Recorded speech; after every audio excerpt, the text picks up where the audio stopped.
Hello friends, मी भावना भुतल स्वागत करते तुमचं माझ्या चॅनेलमध्ये, ज्याचं नाव आहे लव्ह नॉवेल स्टुडिओ. चला तर मग स्टोरीला सुरुवात करूया. पण त्याआधी चॅनेलला सबस्क्राईब केलं नसेल तर सबस्क्राईब करा आणि बेल आयकनवर क्लिक करा. हमनवा भाग 7. माझं बेस्ट ड्यूड लग्न करतोय. I am so happy sweetheart. आपण आत्ताच्या आत्ता पुण्याला जायला निघतोय. तू बॅग भरायला घे आणि हो, वीकच्या घरचे थोडे स्ट्रिक्ट आहेत, सो तिथे साडीच घाल. युगला तर काय करू आणि काय नको असं झालेलं. अंगद सुद्धा पुढील 4-5 दिवसांचा बिझनेस शेड्यूल फिक्स करून मोकळा झाला.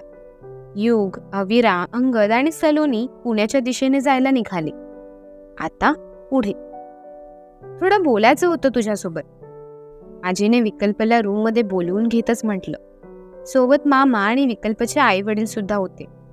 विकल्पचं हृदय चांगलंच धडधड करू लागलं होतं. आपल्या पहिल्या लग्नाबद्दल आईने आजीला सांगितलं की काय अशी भीती विकल्पला वाटू लागली. धक धक. ते शांत खोलीत विकल्पला स्वतःच्या हृदयाचे ठोके स्पष्टपणे ऐकू येत होते. तुला माहितीच असेल आजीने तुला इथे कशासाठी बोलवलंय ते, असं बोलून मामाने त्याच्या भीतीत अजून थोडी भर पाडली. ते माझ्या लग्नाबद्दल. विकल्प घाबरतच एक एक शब्द तोंडातून बाहेर टाकत होता.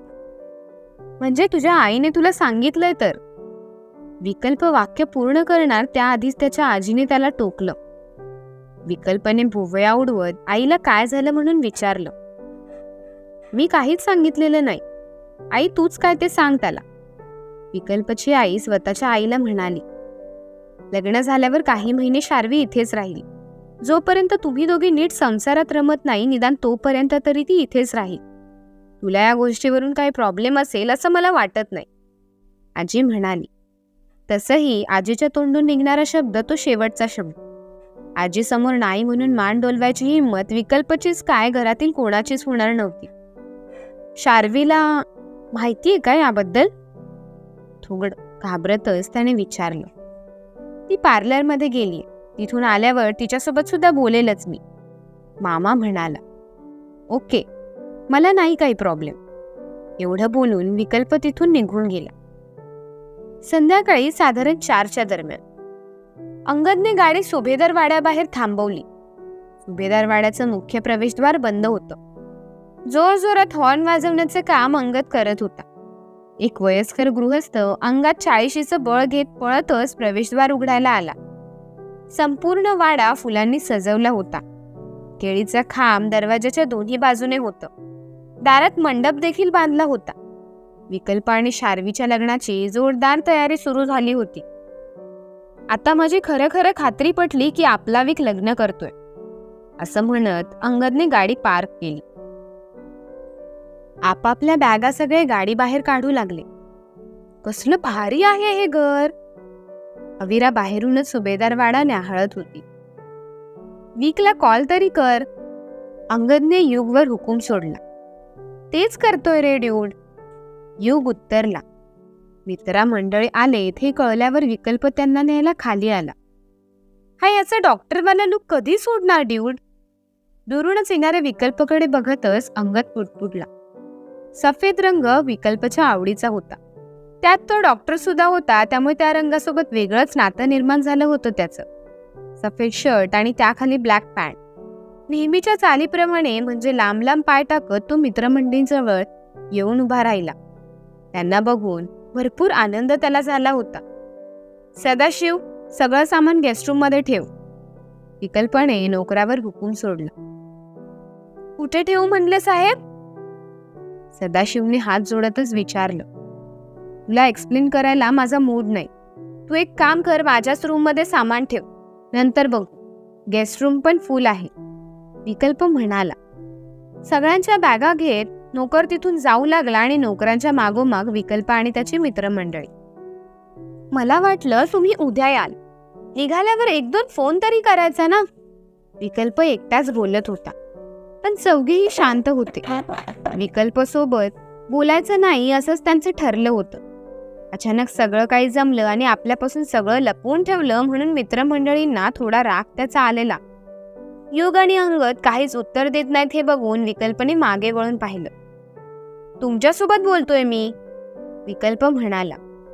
दोघांनीही त्याच्याकडे पाहिलं नाही. अचानक ठरलं तुमचं लग्न म्हणून युगना तर राहावलंच नाही गेलं. तुम्ही फोन ठेवल्या ठेवल्या त्यांनी बॅग भरायला घेतली. न राहावून अविरा म्हणाली. इतर तिघांनी गाल फुगवतच तिच्याकडे पाहिलं. घरात प्रवेश केल्या केल्या विकल्पच्या आईची भेट झाली. आलात तुम्ही दोघं? विकल्पची आई युग आणि अंगदची विचारपूस करत होती. युगने त्यांना लग्नाला नाही बोलवलं म्हणून थोडा लटका राग त्यांनी युगला दाखवला होता. सगळं घाई झालं ना, म्हणून नाही बोलवता आलं, सॉरी. युगने इनोसेंट चेहरा करून कान पकडल्यावर कोण कसं काय त्याच्यावर जास्त वेळ रागवू शकतं. विकल्पच्या आईने प्रेमानेच त्याच्या गालावरून हात फिरवला. तुमचा नाश्ता वगैरे मी विकल्पच्या रूममध्ये पाठवते. प्रवासाने दमले असाल, थोडं फ्रेश व्हा. एवढं बोलून आई निघून गेली. विकल्प सगळ्यांना घेऊन स्वतःच्या रूममध्ये आला, पण तो सुद्धा शांत शांत होता. युग आणि अंगदचे मात्र एकमेकांना इशारे करणं सुरू होतं. दोघेही हाताची घडी घालून त्याच्या समोर उभे होते. मला माहितीये तुम्ही दोघं नाराज असणार, पण सगळं अचानक झालंय. मला तर अजून खात्री नाही होत आहे की मी लग्न करतोय. म्हणजे अजून गॅरंटी नाही की लग्न माझं होईल. ह्या घरात कधीही काहीही होतं, विकल्प म्हणाला. बस कर हा मेलोड्रामा. मी एंगेजमेंट करत नाही असं लास्ट टाइम बोलला आणि नंतर काय झालं? अंगदने प्रश्न केला. चुकून एंगेजमेंट झाली असं मला बोलला, युग म्हणाला. मला तर बोलला गडबडीत झाली. एंगेजमेंट कशी झाली, काय झाली मला काहीच विचारू नकोस. आणि आता लग्न करतोय. आता पण तोच डायलॉग मारतोय. कोणाला विश्वास बसणार आहे याच्या बोलण्यावर? अंगदने म्हटलं. लग्न होण्याआधी बोलवलंय तुम्हा लोकांना आणि नशीब समजा तुम्हाला बोलवायचं लक्षात राहिलं माझ्या. मित्रमंडळींवर रुबाब दाखवतच विकल्पने असं म्हणताच अंगदच्या तळपायाची आग मस्तकात गेली. सोड, त्याने बोलवलं ते इम्पॉर्टंट, युग अंगदला शांत करतच म्हणाला. तू त्याची बाजू का घेतोयस? गाडीत माझ्यासोबत तू सुद्धा त्याला शिव्याच घालत होतास. अंगदने असं म्हणताच युग डोळे मोठे करतच विकल्पाकडे पाहू लागला. तुझ्याकडून अशी अपेक्षा नव्हती मला, युगला इमोशनली बॅकमेल करतच म्हणाला. ए हॅलो, उगाच असले इमोशनल डायलॉग नाहीये मारायचे, युग सुद्धा थोडं रागातच म्हणाला. तिघांचेही आपापसात वाद सुरू झाले. विकल्प दोघांनाही हेच समजवण्याचा प्रयत्न करत होता की खरंच त्याचं लग्न गडबडीत ठरले, पण दोघांचाही त्याच्या बोलण्यावर विश्वास बसत नव्हता. लग्नाची सुरू असलेली जंगी तयारी बघता लग्न खरंच घाई गडबडीत होतं यावर विश्वास ठेवणं जड जात होतं. अविरा आणि सलोनी एका कोपऱ्यात उभं राहून तिघांना फक्त बघत होत्या. कधी त्यांच्यातील वाद मिटतायत असं त्यांचं झालं होतं. दरवाजावर थाप पडली. स्वतःचा बिघडलेला अवतार नीट करून विकल्प दरवाजा उघडायला गेला. शार्वी दारात उभी होती. नाक फुगवतच ती विकल्पाकडे बघत होती. रागातच ती एक पाऊल विकल्पाच्या दिशेने टाकत होती आणि विकल्प तिचा राग बघून स्वतःची पावलं मागे टाकत होता. काय झालं?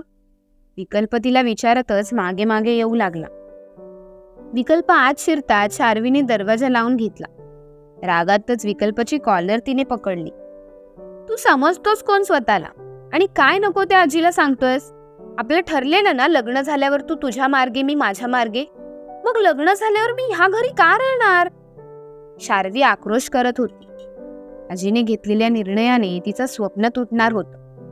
युग आणि अंगदने एकमेकाकडे बघत पुन्हा विकल्प आणि शार्वीकडे पाहिलं. शार्वीने खोलीत प्रवेश केल्यावर थेट विकल्पावर झडपच घातली होती. एका वाघाची शिकार एका हरणीने केली, अगदी तसेच काहीसं विकल्पाचं होत होतं. तिच्या पाठी उभ्या असणाऱ्या विकल्पाच्या मित्रमंडळीकडे तिने पाहिलंच नव्हतं. डोक्यात राग असल्यावर माणसातील डोळसपणा कमी होतो, तसंच काहीसं शार्वीचं झालेलं. मी आजीला काही बोलायला गेलोच नाही. जे काय आहे ते आजीने ठरवले. तुला जे काही बोलायचंय ते तिला जाऊन बोल, विकल्प शांतपणे शार्वीला म्हणाला. तिच्या हातून स्वतःची कॉलर सोडवण्याचा प्रयत्न त्याचा सुरू होता. मग कधीतरी माझ्या बाजूने बोलूच शकत होतास ना. मी तिला मुंबईत नेतो असं का नाही बोलला तू? तुला माहितीये मी हे लग्न का करतेय. तुला सगळ्याच गोष्टी मिळाल्यात. तुझी सगळी स्वप्न माझे पप्पा पूर्ण करत आलेत म्हणून इतरांच्या स्वप्नांची किंमतच नाही तुला. खूप स्वार्थी आहेस तू. जर लग्न करून पण याच घरी मला राहायचंय, मग मी का लग्न करू? मी नाही करणार हे लग्न. शार्वी रागातच म्हणाली. हाताच्या मुठीत असलेली विकल्पची कॉलर तिने रागात आणखीनच चुरगळून टाकली होती. नको करूस मग, जाऊन सांग आजीला. हवं तर मी नव्हतो तुला आजीकडे. विकल्प सुद्धा रागातच म्हणाला. तेवढे उपकार पण का करतोयस तू माझ्यावर? माझं मी जाऊन बोलते. तुझ्यासारखी भित्री नाही मी. गुरांचा डॉक्टर कुठला? रागातच तिने विकल्पला झिडकारलं. विकल्पचा तोल जाता जाता राहिला. तू मला गुरांचं डॉक्टर बोलणं बंद कर हा. तर्जनीने राग दाखवतच विकल्प शार्वीवर ओरडला. एकदा नाही 1000दा बोलणार. आणि आता मला कळलंय तुला मी असं बोलल्यावर राग येतोय, तर आता तर ह्याच नावाने तुला आवाज देणार. गुरांचा डॉक्टर. मोठ्याने शार्वी ओरडली. तिच्या मोठ्या आवाजासमोर विकल्पचा आवाज काही टिकत नव्हता. दरवाजा उघडायला म्हणून शार्वी मागे वळली तसं तिचं लक्ष विकल्पच्या मित्रमंडळींकडे गेलं. सगळेच गंभीरपणे तिच्याकडे बघत होते. त्या सगळ्यांना बघून तिला सुद्धा थोडं खजील झाल्यासारखं वाटलं. एक नजर तिने पुन्हा विकल्पावर टाकली आणि स्वतःचे डोळे पुसत ती विकल्पाच्या रूममधून बाहेर पडली. शार्वीने ऐन वेळेला जर तमाशा केला तर आजी खूप भडकेल या विचाराने विकल्प सुद्धा तिच्या मागोमाग रूम बाहेर पडू लागला. पण युगने त्याला अडवलं. हे सगळं काय आहे? कोण होती ती मुलगी? खरं तर युगला कळलं होतं की विकल्पचं लग्न ज्या मुलीसोबत ठरलंय ती तीच आहे. पण तरीही त्याला खात्री करून घ्यायची होती. तीच जी तू समजतोयस, माझी होणारी बायको. अजून पण लग्नाचं फिक्स नाही. छोटासा ट्रेलर बघितला ना?